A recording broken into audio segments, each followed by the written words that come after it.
नमस्कार दोस्तों, मैं मिथिलेश राजवंशी आ गया अपने YouTube channel learn with myth पे। तो फ्रेंड, आप सभी का मेरा YouTube channel learn with myth पे स्वागत है। तो फ्रेंड, बताइए आप सब कैसे हैं। मैं आशा करता हूं आप लोग कुशल मंगल से होंगे और एक गवर्नमेंट जॉब पाने का तैयारी कर रहे होंगे, है ना फ्रेंड। करना भी चाहिए, अच्छी बात है।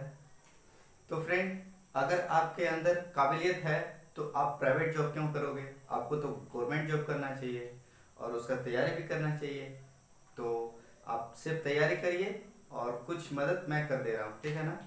और ये सिर्फ इंग्लिश का ही बात नहीं है फ्रेंड, मैं सिर्फ इंग्लिश ग्रामर में ही नहीं बल्कि आने वाले कुछ समय में मैं आप लोगों के लिए जीके का भी वीडियो बनाऊंगा और अगर ज़रूरत पड़ा तो रीजनिंग का भी और मैथ का भी वीडियो मैं आप लोग को दे सकता हूँ। जितना मेरे अंदर सामर्थ्य है, जितना मेरे अंदर काबिलियत है फ्रेंड, मैं आप लोग को मदद करने के लिए तैयार हूँ, ठीक है।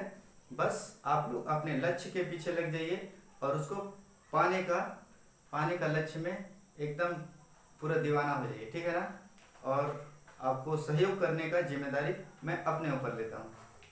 तो चलिए, अब ज़्यादा देरी नहीं करते हुए हम लोग अपने टॉपिक पे आते हैं और कुछ सीखते हैं।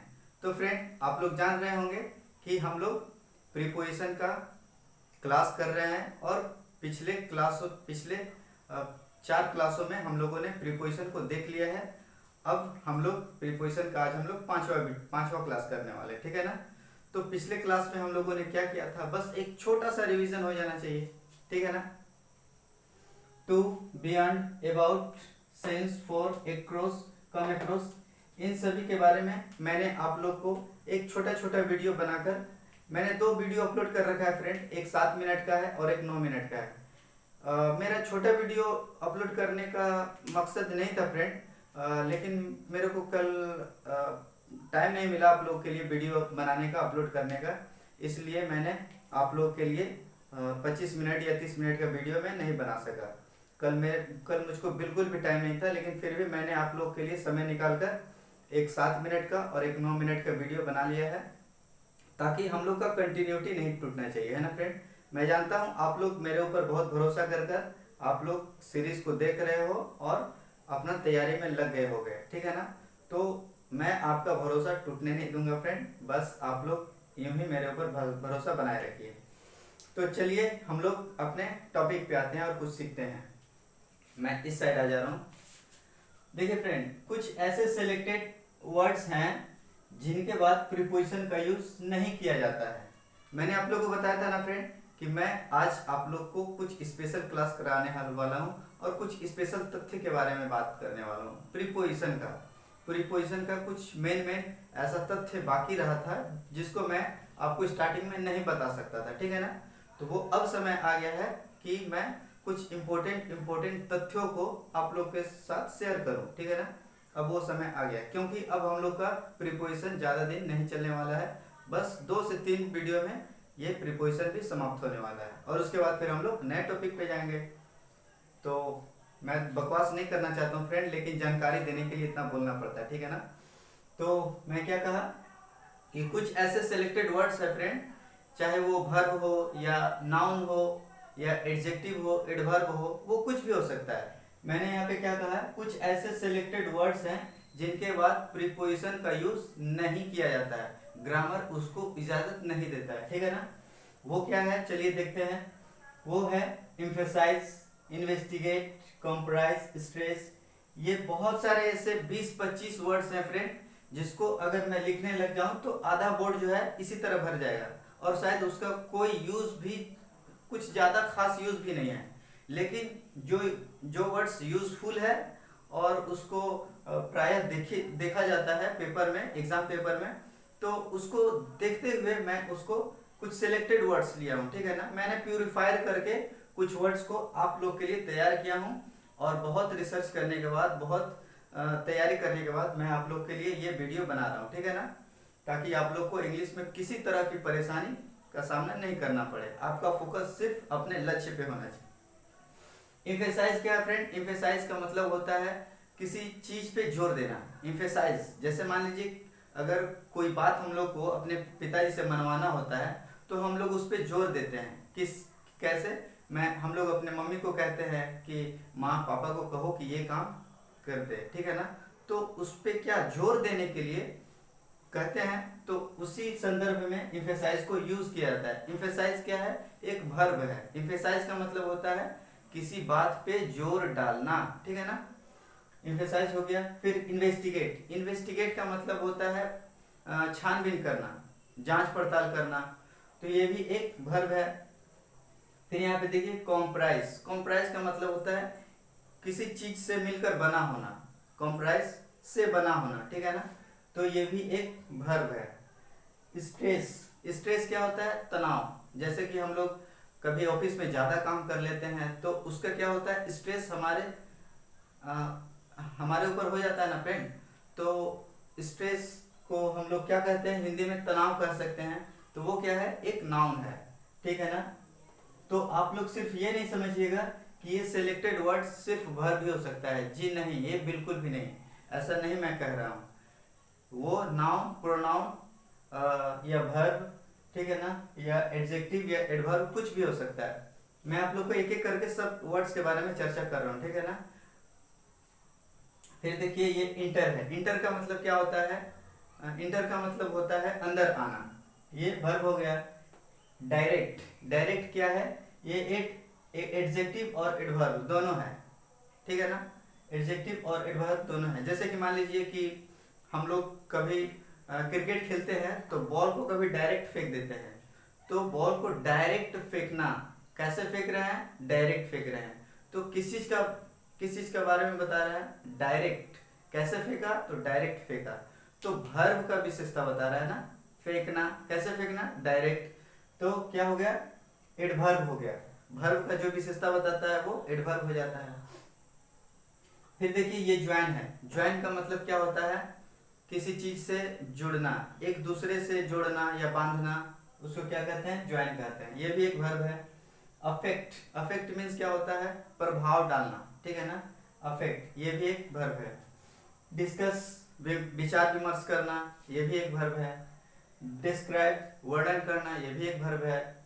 ऑर्डर मीन्स क्या होता है, आदेश देना, ये भी एक वर्ब है। अटैक, ये क्या है, आक्रमण करना, ठीक है ना। जब महाभारत का जब हम लोग देखते हैं महाभारत, तो उसमें क्या कहता है, अटैक, मतलब उसमें अटैक का सेंस आ जाता है, अटैक तो नहीं बोलता है। तो अटैक मीन्स क्या होता है, आक्रमण करना, ठीक है ना। कोई पहले जमाने में युद्ध हुआ करता था तो अटैक, इंग्लिश में अटैक उसको कहते हैं, ठीक है ना। अब देखिए इसका एक दो एग्जांपल ले लेते हैं। सभी वर्ड्स को लेकर एग्जांपल मैं नहीं ले सकता हूँ फ्रेंड, ठीक है ना। वीडियो बहुत लंबा जाएगा, सेशन लंबा जाएगा, आप लोग बोर हो जाओगे। इसलिए मैं एक से दो एग्जांपल देकर मैं आप लोग को बस बताने का चेष्टा कर दे रहा हूँ कि ये ऐसे आप लोग करिएगा। अगर आप लोग को एग्जाम में इस तरह का अगर ग्रामर देखने को मिल जाए तो आप लोग इसको ऐसे टेकल करिएगा। बस मैं आप लोग को बस एक तरीका बता रहा हूँ। मैंने आप लोग को क्या कहा था फ्रेंड, मैं आप लोग को पढ़ाने नहीं आया हूँ, क्योंकि मैं जानता हूँ कि आप लोग मुझसे बेहतर नॉलेज रखते हो।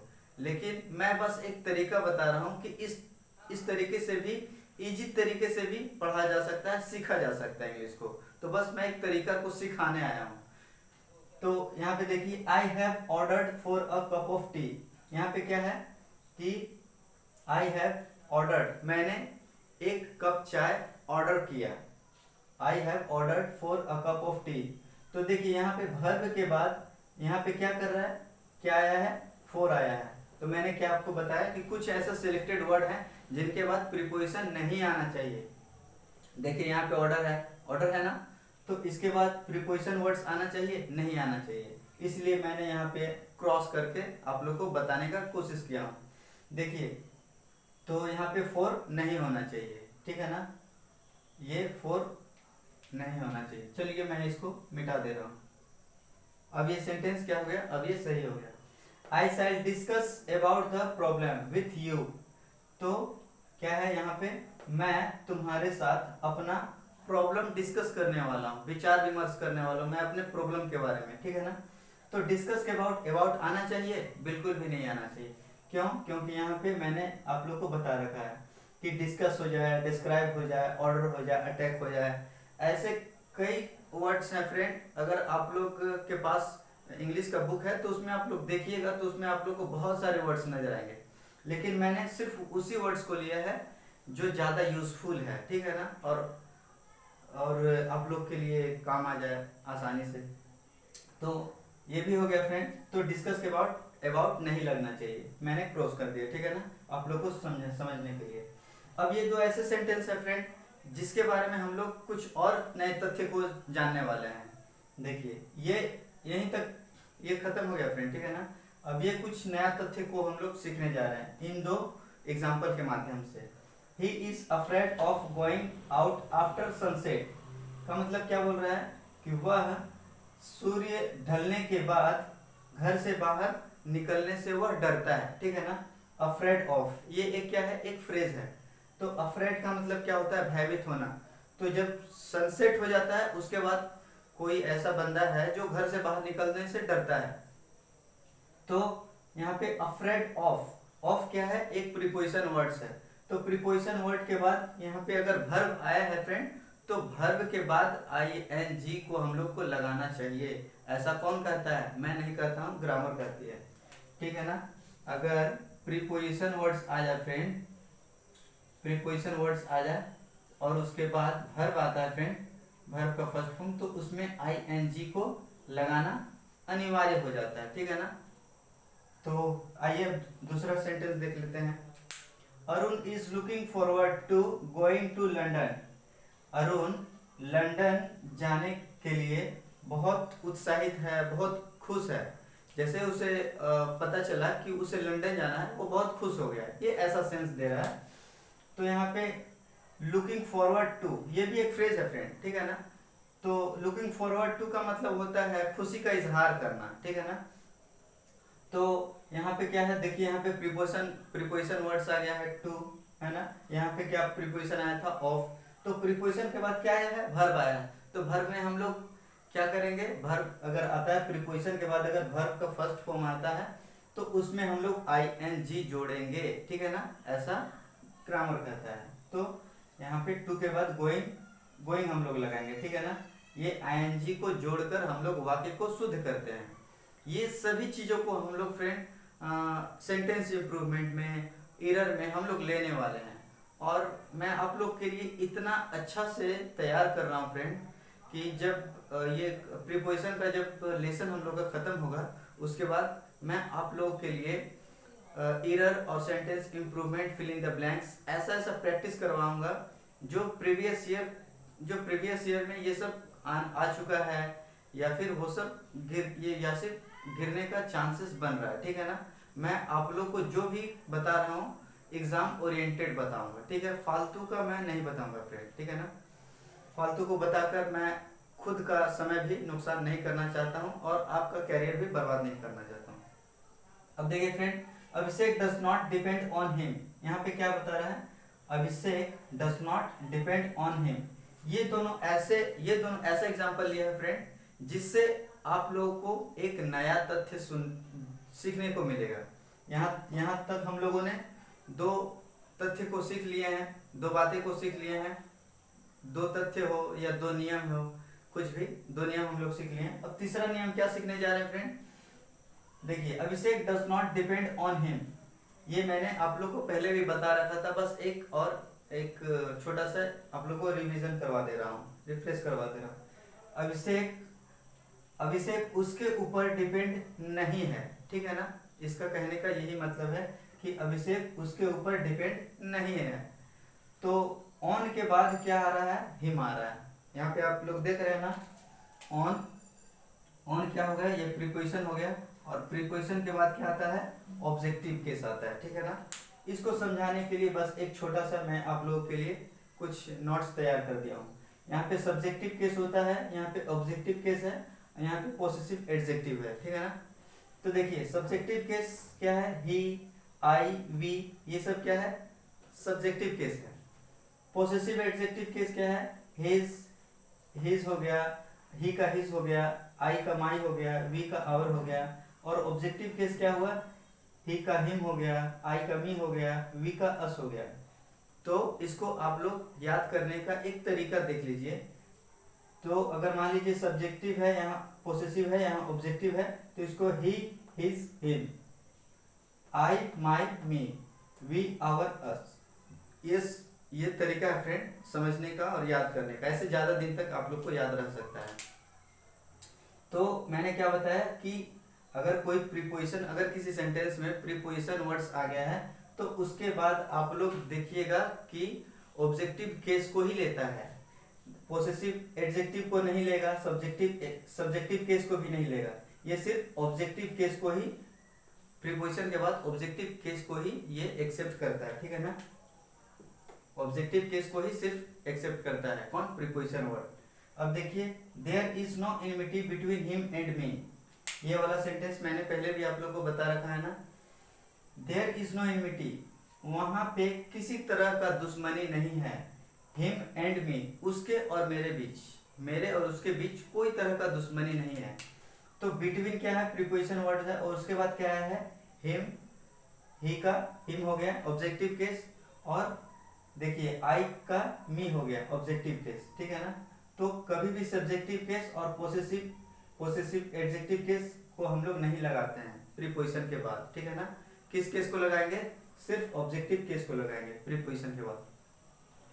फ्रेंड मैं आप लोग को समझाने के लिए बहुत एक ही बात को ज़्यादा रिपीट कर दे रहा हूँ, तो अगर ये चीज़ आप लोग को कुछ अगर ज़्यादा रिपीटिशन लगे, ज़्यादा बोरिंग लगे तो बताइएगा, मैं सिर्फ 1 से 2 बार बताकर आगे निकल जाऊँगा, ठीक है। उससे मेरा समय का बचत भी होगा।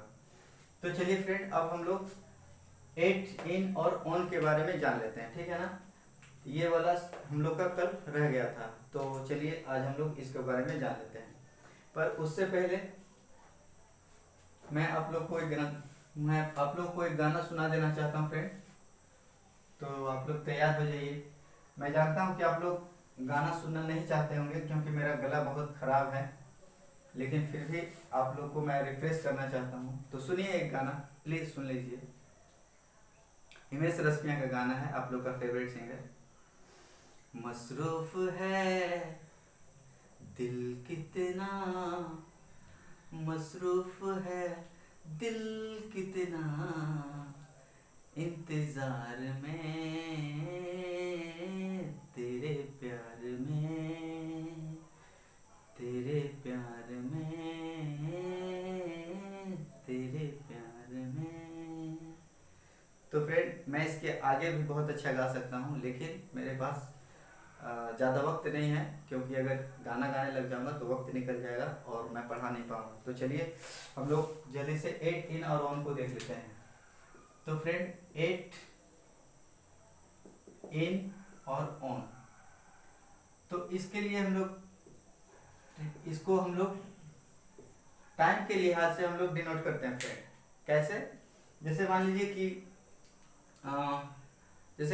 कोई अगर दिल्ली गया है तो वो कहता है कि मैं 7 बजे दिल्ली को गया हूँ, तो 7 बजे गया है तो वो एक एग्जैक्ट टाइम को बता रहा है। तो उसके लिए क्या, उसके लिए हम लोग एट को यूज़ करेंगे फ्रेंड। इन को यूज़ नहीं कर सकते हैं, ऑन को यूज़ नहीं कर सकते हैं।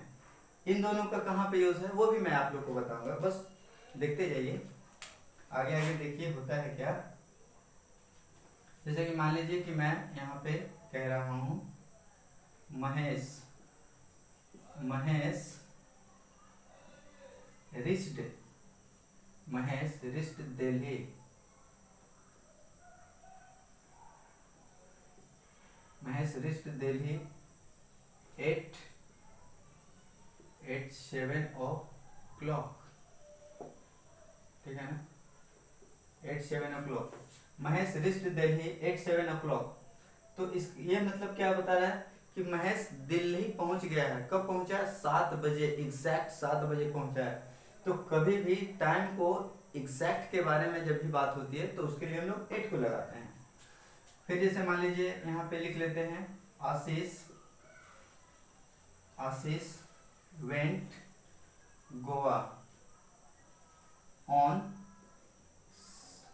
7th अक्टूबर, ठीक है ना।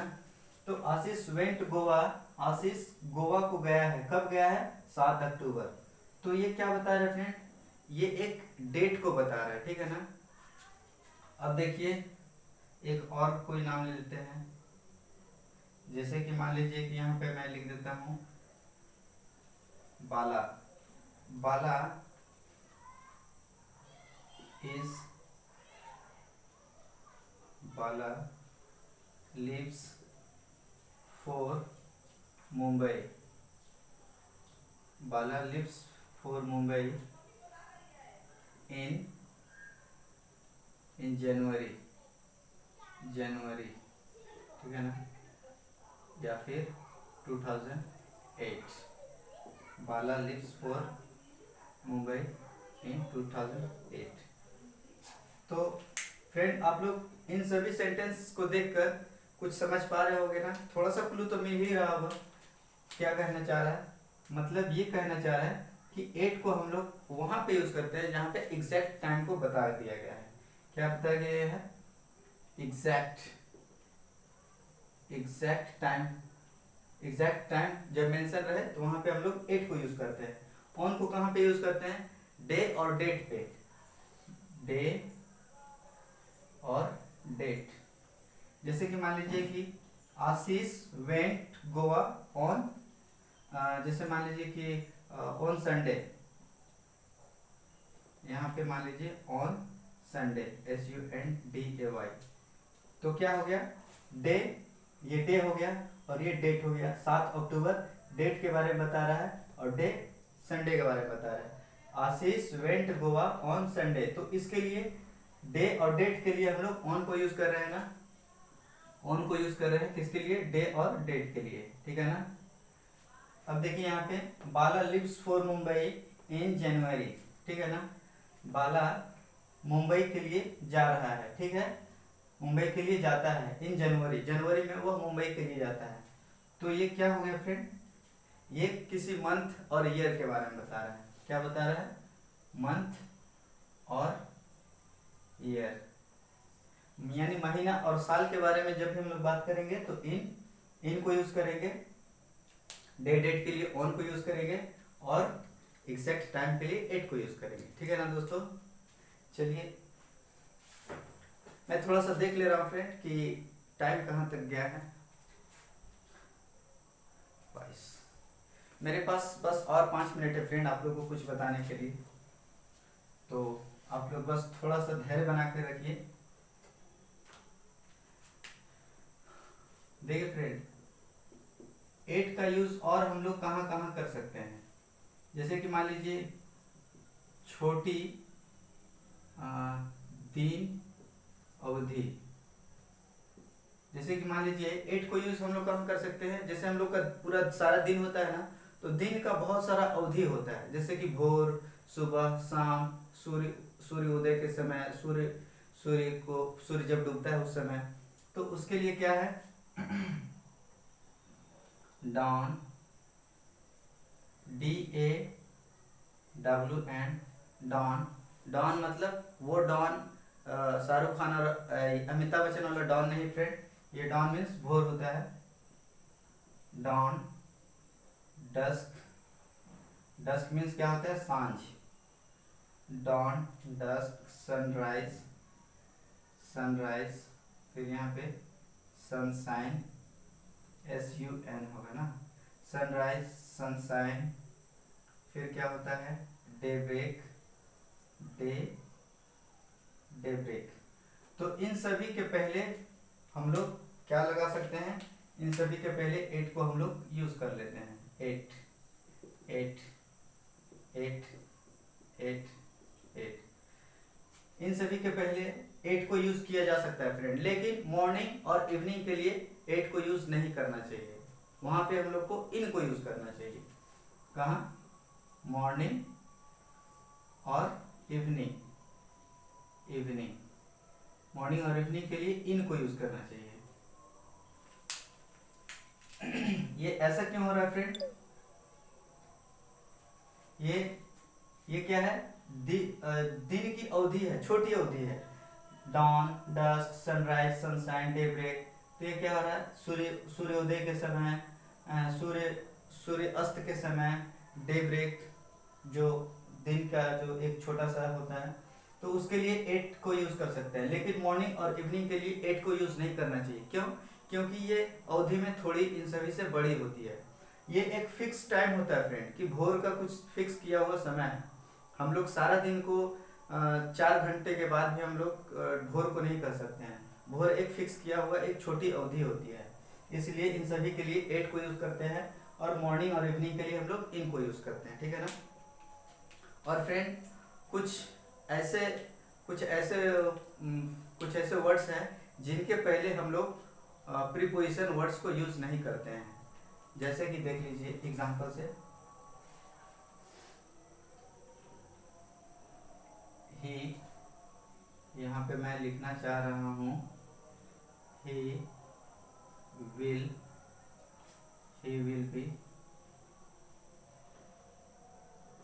Be going, he will go there, on tomorrow, ठीक है ना। he will go there on tomorrow। तो हम लोग फ्रेंड ऑन को यूज हम लोग नहीं करेंगे। किसके पहले? टुमारो मतलब टुमारो, यस्टरडे, टुडे, ये सब जितने सारे अनिश्चित जो समय को जो हम लोग बताते हैं, आज, कल, परसों, परसों का परसों, कल के बाद, इन सभी अनिश्चित जो समय का जो ये होता है फ्रेंड, समय का जो अवधि होता है, उसके लिए हम लोग उसके पहले हम लोग ऑन को यूज नहीं करते हैं। ऑन मतलब प्रीपोजिशन वर्ड्स को यूज नहीं कर सकते हैं।